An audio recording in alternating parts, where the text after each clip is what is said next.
सर्वज्ञ सर्वकर्ता सबके ईश निर्मल अद्वय शिव है। समझ गए? वे स्वयं ज्योति आदि अंतरहित निर्विकार ब्रह्म आदि से भी परे निर्गुण सतचित आनंद स्वरूप परमेश्वर है। भगवान नारायण कह रहे हैं और स्वरूप की वर्णन किसका कर रहे हैं? सर्वशक्तिमान सर्वोच्च सत्ता किसको मान रहे हैं? शिव। शिव माने क्या होता है भाई साहब? शिव माने क्या होता है लल्ला? शिव शिवम भवतु कल्याणम माने शिव माने होता है कल्याण। शिव जो वर्ड है दैट मीन्स कल्याण, है ना, हर तरीके से सर्वतंत्र स्वतंत्र। तो शिव तत्व की क्या कर रहे हैं? स्थापना कर रहे हैं भगवान नारायण। और क्या कह रहे हैं? परब्रह्म स्वरूप कला रहित सर्वज्ञ सर्वकर्ता सबके ईश निर्मल अद्वय शिव है। वे स्वयं ज्योति आदि अंतरहित निर्विकार ब्रह्म आदि से भी परे निर्गुण हैं, सतचित्त आनंद स्वरूप परमेश्वर हैं। उनके ही अंश का नाम जीव है। उन्हीं का जो अंश है उसी को ममई वांसो जीव लोके। यही बात गीता में भगवान कृष्ण अर्जुन से कहते हैं, ममई वांसो जीव लोके माने जो मनुष्य है वो मेरी ही विभूतियों का अंश है। ऐसा करके उन्होंने घोषणा की गीता में। और यहाँ गरुण जी से कहते हैं कि जो शिव तत्व है ना उसी का अंश ये जीव है। जिस प्रकार अग्नि से चिंगारी निकलती है उसी प्रकार अनादि के फेर में पड़ करके उनके शरीर आदि द्वारा उपाधि से जीव अलग होता है। समय बीतता जाता है, समय बीतता जाता है ना, काल की परिक्रमा करते करते। लेकिन जो शिव का जो अंश स्वरूप मनुष्य है, मानव है ना, जो जीव है ना, वो अपने मूल अस्तित्व से विस्मृत हो जाता है कि वो ईश्वर का अंश है। काय के फेर में? काल के फेर में। अनंत चतुर्युगियां बीत जाने के बाद जीव अपने शिव स्वरूप से विस्मृत हो जाता है। समझ गए ना? पुण्य तथा पाप रूपी यंत्र से जकड़े रहने से सुख या दुख मिलते रहते हैं। जीव अपने कर्मानुसार प्राप्त हुए शरीर में आयु व भोग उस योनि में भोगते। हे गरुण, फिर अत्यंत सूक्ष्म लिंग शरीर मिलता है और यह क्रम मोक्ष होने तक चलता रहता है। जीव क्रम से स्थावर कीड़े पक्षी धार्मिक नर देवता आदि के बाद मोक्ष की प्राप्ति करते हैं। समझ गए? देवत्व के बाद की जो स्थिति है वो मोक्ष है। समझ गए? ये क्रमानुसार स्वेदज अंडज उद्भिज जरायु 4 प्रकार के जीव। सृष्टि कितने प्रकार की होती है? स्वेदज अंडज उद्भिज जरायुज 4 प्रकार के जीव हजारों बार शरीर को धारण करते तथा मरते हैं। अपने पुण्य प्रभाव से मनुष्य योनि में जन्म लेते हैं तथा ज्ञान प्राप्त कर मुक्ति पाते हैं। सृष्टि कितने प्रकार की? 4 प्रकार की। स्वेदज अंडज उद्भिज जरायुज है। ये 4 प्रकार की सृष्टि में बारंबार जीव हजारों बार जन्म लेता है, हजारों बार मरता है। तब जा करके कहीं उसका पुण्य शेष रहता है तो उसको एट लास्ट एक चांस दिया जाता है। वो चांस क्या है? मनुष्य देह। समझ गए ना? लास्ट में ये कहा जाता है कि अच्छा ठीक है, अब हम तुमको एक चांस और देते हैं। बोले क्या? अगर तुम अपना कल्याण करना चाहते हो, अगर आप if you want to be free from the reaction of the cycle of death and birth, अगर आप जन्म और मृत्यु के बंधन से मुक्त होना चाहते हो, ठीक है, हम आपको मनुष्य बनाते हैं, जाकर के वहां साधना करो। तो ये मनुष्य जो शरीर है ना, ये जो चांस है, the chance of being a human being is being prescribed by God as the gift, है ना? ये उपहार स्वरूप आपको जो है अवसर जो मिल रहा है, काय के लिए? काय के लिए? For why? For the preparation of your next work, next life, what you want to be in future और in next birth. If you want to take the birth in a family of Rajputana परिवार, सिंधिया परिवार, wherever you want you can take birth. मगर उसके लिए आपको संकल्प लेकर के साधना करनी पड़ेगी। जन्म वहीं होगा जहां आप चाहोगे गुरु। देख लो कितनी बड़ी बात है। ये बात पंडित ही लोग कर सकते हैं, हर एक कोई नहीं कह सकता कि जन्म जहां चाहोगे वहीं होगा। कोई कह सकता है? क्योंकि पंडित ही कर सकते हैं ये बात। कहने का तात्पर्य ये है कि चारों प्रकार की सृष्टि के हजारों बार आवागमन होने के बाद में आपको एक चांस दिया कि आप मनुष्य बन जाओ, और फिर है अगर आप मोक्ष चाहते हो अगर, तो फिर मोक्ष के लिए उपाय करो। फिर धर्म कर्म के चक्कर में मत पड़ो, स्वर्ग के चक्कर में मत पड़ो कि स्वर्ग के सुख भोगेंगे। कोई नहीं, सुख की तो कामना ही मत करो। मुमुक्षु जो व्यक्ति होता है, जो मोक्ष चाहते हैं, उसको क्या कहते हैं? मुमुक्षु जो व्यक्ति होता है वो किसी प्रकार का पद प्रतिष्ठा, ऐश्वर्य, मान सम्मान और अन्यादि देवों के लोगों की कामना नहीं करता है। वो तो क्या होता है? निर्माण मोहा जित संग दोषा। वो तो बस अपने प्रयास में लगा रहता है, अब आना नहीं है, कैसे भी मुक्ति हो, दोबारा जन्म न लेना पड़े, बस इसी को मोक्ष कहते हैं। 84 लाख योनियों में जीवों को जन्म धारण करना पड़ता है। मनुष्य योनि के बिना अन्य योनि में तत्व ज्ञान नहीं होता है। अच्छा, मनुष्य जन्म में ही आना क्यों बताया? भगवान भी कह रहे हैं, भगवान ही कह रहे हैं लास्ट में जाकर के तुमको मनुष्य योनि मिलती है कि उसमें जाकर के तुम कोशिश कर सकते हो। काय के लिए? मोक्ष प्राप्ति की जो कोशिश है, वो कोशिश जो है उसकी जो साधना है, वो साधना आप मनुष्य देह में ही कर सकते हो। ये भी बात है 84 लाख योनियों में केवल एक यही जन्म ऐसा है जिसमें आप अपने आप को बचा सकते हैं। काय के? कर्म के फल के भोगने के प्रभाव से। कर्म करोगे तो फल भोगोगे। तो अगर आप फल नहीं भोगना चाहते हो, तो फल नहीं भोगना चाहते हो तो मनुष्य देव आपको प्राप्त करनी पड़ेगी। उसमें आप जो साधना करेंगे उससे आपको मोक्ष प्राप्त हो सकता है। इसलिए अच्छा, मोक्ष भी प्राप्त हो सकता है और तत्व ज्ञान भी होता है। एक और वर्ड है इसमें, एक तो वर्ड हो गया मोक्ष, एक हो गया तत्व। तत्व काहे से कहते हैं भाई साहब? तत्व ज्ञान आपने सुना होगा, निरो ज्ञान है, निरे प्रकार का ज्ञान है। लेकिन तत्व ज्ञान क्या है? बहुत इन ब्रीफ आपको एनालिटिकल कंक्लूजन बता रहा हूँ। कंक्लूजन ऑफ नॉलेज, यानी ज्ञान का सार क्या है? तत्व। तत्वमसि। तत्व क्या है? किसी से पूछो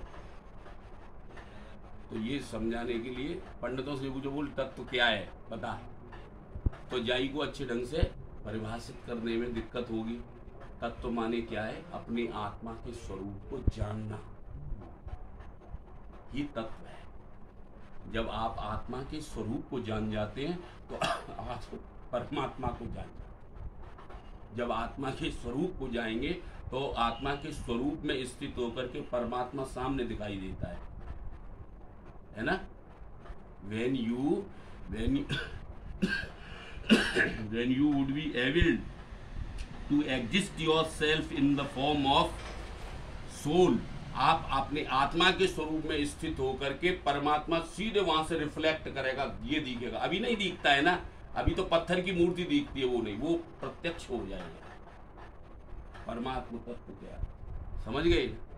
अब क्या है, आत्मा के स्वरूप को जानते नहीं है और कहते परमात्मा है ना, कहाँ है? तेने देखो आपस में लड़ते, तेने देखो, अरे देखा किसी ने नहीं, देख कोई नहीं पाएगा, क्योंकि कोई संसार में आत्मा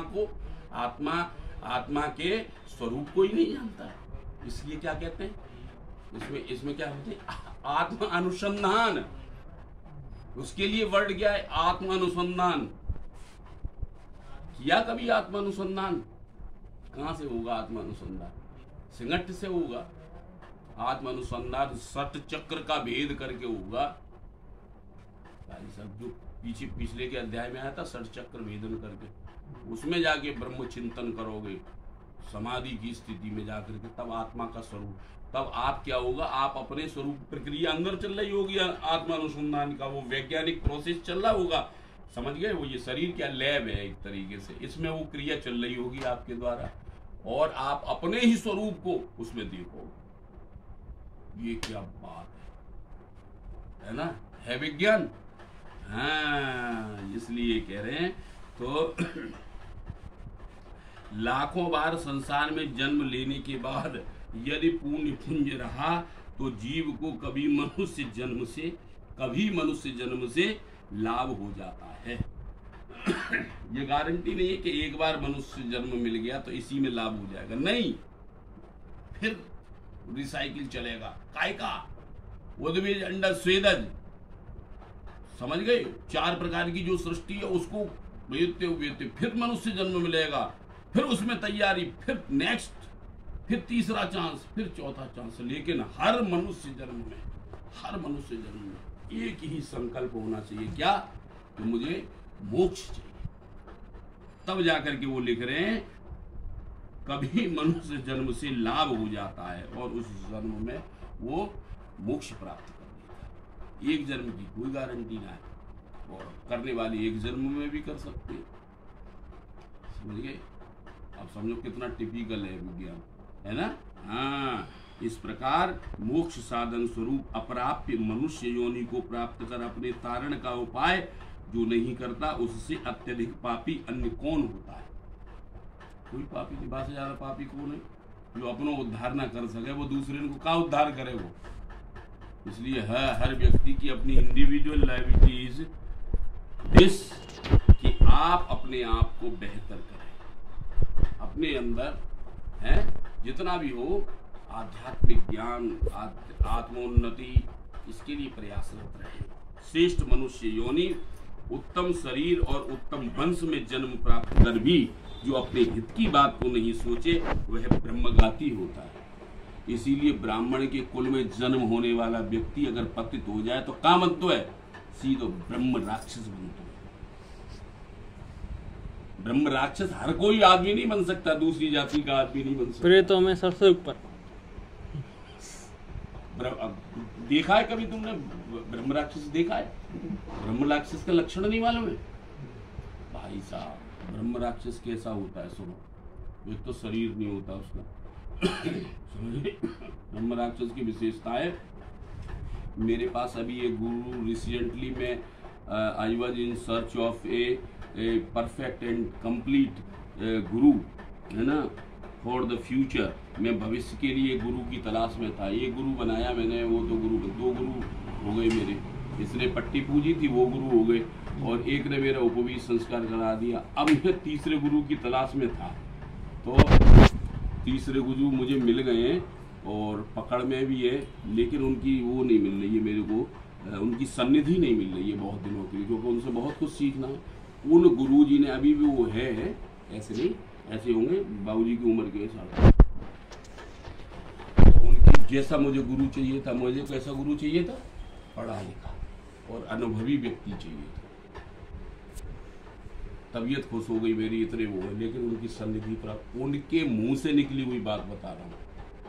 गुरु कैसे हो, उन्होंने बताया, उन्होंने हमारे बनारस में ये किंवदंती है, वहां पर ये वहां पे कथा है, प्रत्यक्ष वहां बहुत से विद्वान चर्चा करते हैं। ब्रह्म राक्षस जो होता है ना, उसका क्या होता है, वो गुरु प्रेत बन करके भी पाणिनि जी का व्याकरण भाषण करता है।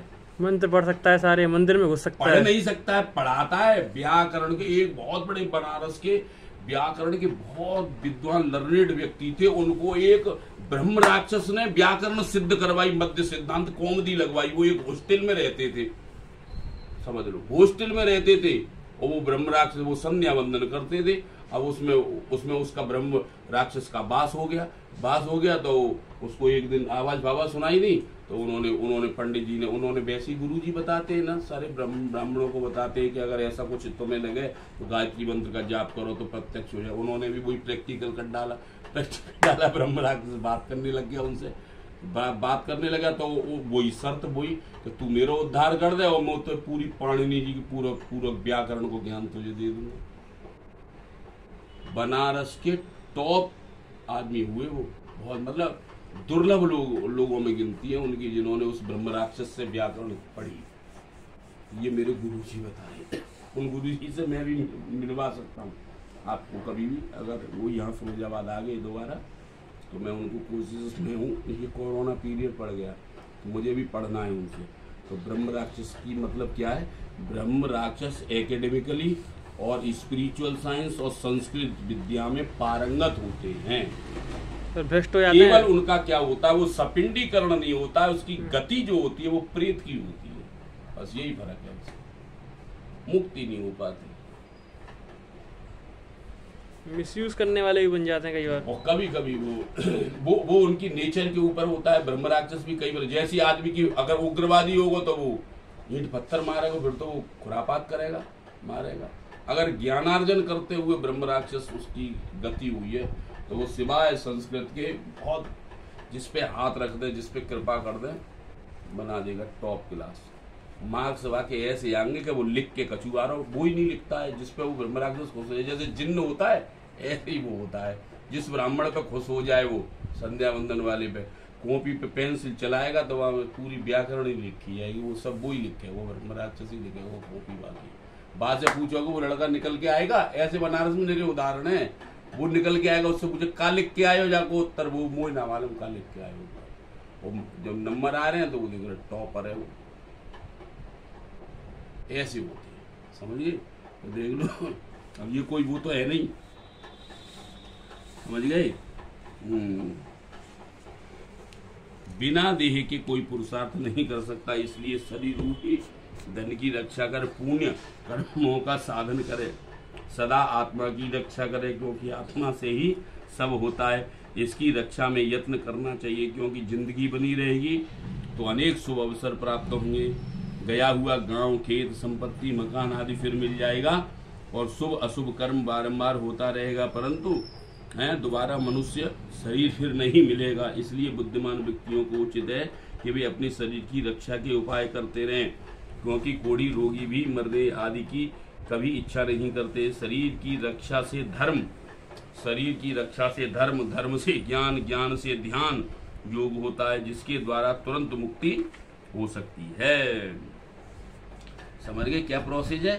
शरीर, शरीर से धर्म और धर्म से ज्ञान और ज्ञान से योग और योग के बाद में मुक्ति। अहित कार्यों से यदि आत्मा व अपने को न बचाया तो फिर अन्य कौन हितकारी है जो आत्मा को तार देगा। जो मनुष्य इस जन्म में नरक रूपी रोग की औषधि नहीं करेंगे तो पशु आदि योनियों में जाकर नरक व्याधि की दवा क्या करेंगे। वृद्धावस्था बाधिन के तुल्य है। आयु फूटे हुए घड़े से जिस प्रकार पानी गिरता है उसी प्रकार है। शत्रुओं की तरह रोग आक्रमण करते हैं, इसलिए मोक्ष देने वाले कर्म करें। जब तक दुख अपना घर नहीं करता, जब तक विपत्ति नहीं आती, जब तक इंद्रियों में विकार नहीं होता, इसके पूर्व ही कर्म का अभ्यास करें। अरे नहीं साहब, पूजा करेंगे बुढ़ापे में, जो कोई उम्र यार मेरे पूजा पाठ करवे की है, तीर्थ यात्रा करवे की है, ऐसे करते हैं लोग बात कहते हैं। लेकिन शास्त्र क्या कहते हैं? भगवान कहते हैं कि भाई शरीर का कोई भरोसा नहीं है ना, इसलिए है ना, इंद्रियों में कोई विकार पैदा हो इससे पहले ही कर्म का, सत्कर्म का अभ्यास करना। कम से कम प्रैक्टिस तो करना प्रारंभ करो। मन में अपने अंतःकरण में संकल्प तो रखो ही ना, ये ध्यान तो रखो ही कि भाई कुछ करना है ना। सब संसार के भी काम करते रहो, तुम तो बहुत कलाकार हो, मनुष्य तो बहुत कलाकार है ना, एक बार में 10 काम कर सकता है, तो ये भी काम शामिल कर लेना अपने उसमें सिलेबस में। अपना ऐसा कुछ शेड्यूल तो निकाल के 5 मिनट का वक्त आत्मचिंतन के लिए है। कोई सब चीज की तैयारी है, लेकिन अपनी आत्मा के उत्थान के लिए अगर ऐसा 5 मिनट का वक्त भी अगर अपने आप को आदमी डिवोट करे तो कम से कम उसकी अधोगति नहीं होगी। 5 मिनट बैठेगा, उसी में 5 मिनट में ही उसके सवेरे से शाम तक जो भी पाप हुए होंगे सब खत्म हो जाएंगे, कि वही मर्ज हो जाता है। ऐसे तमाम तरीके के अनुष्ठान उसमें बताए गए। दुर्गा सप्तशती में एक अथर्व शीर्ष है जिसका पाठ करने से सवेरे और शाम दोनों टाइम खत्म, कर्म का कोई चक्कर ही नहीं, एक भी रिएक्शन नहीं लगेगा। अगर इसकी साधना करता रहा तो तुरंत करते करते 5-10 साल में ही 1.25 लाख जाप हो गया ना। बस मंच पे बैठ जाओ, एक ध्यान बोला नहीं तो बस क्या निकल लिया तुम्हें होश नहीं, ये हो जाएगा। ये अथर्वशीर्ष में लिखा हुआ है ना। अरे तुम सोच ही नहीं पाओगे, तुम बोल ही नहीं पाओगे, तुम तो क्या बोलोगे, तुमने पढ़ा ही नहीं है। वो अथर्वशीर्ष बोलेगा। बताओ, ये तो उसमें तो अगर 5 मिनट का तुम समय निकालोगे तो कितना होगा, है ना। ये वाली बात है। लेकिन क्या है, प्रयास ही नहीं करते।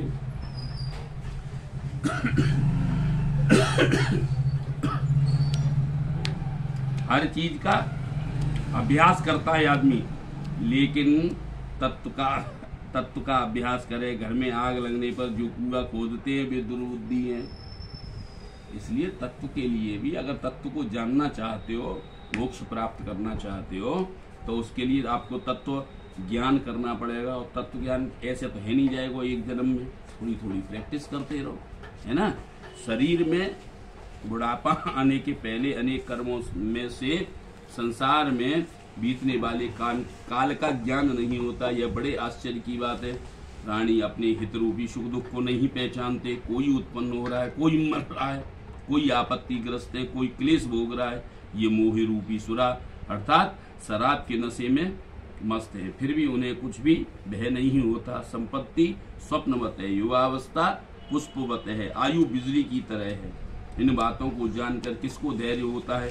100 वर्ष का जीवन भी बहुत थोड़ा है, उसमें भी आधा जीवन सोने तथा आलस्य में व्यतीत हो जाता है। अवशिष्ट बालपन, रोग, बुढ़ापा आदि में व्यर्थ समाप्त हो जाता है। मोक्ष के साधन में, ब्रह्म चिंतन में, उद्योग रहित शयन कर भय स्थान में विश्वास करने वाले प्राणी हाय क्यों नहीं काल द्वारा मारे जाएंगे। बताओ, जल के बुदबुदे की तरह यह शरीर नश्वर है, इसमें जीवात्मा रहता है, परंतु क्या इस अस्थिर प्रिय शरीर से के संवास में जीवात्मा निर्भय होकर स्थित रह सकता है क्या। बताओ, मनुष्य देह में भी नाना प्रकार के भय है ना।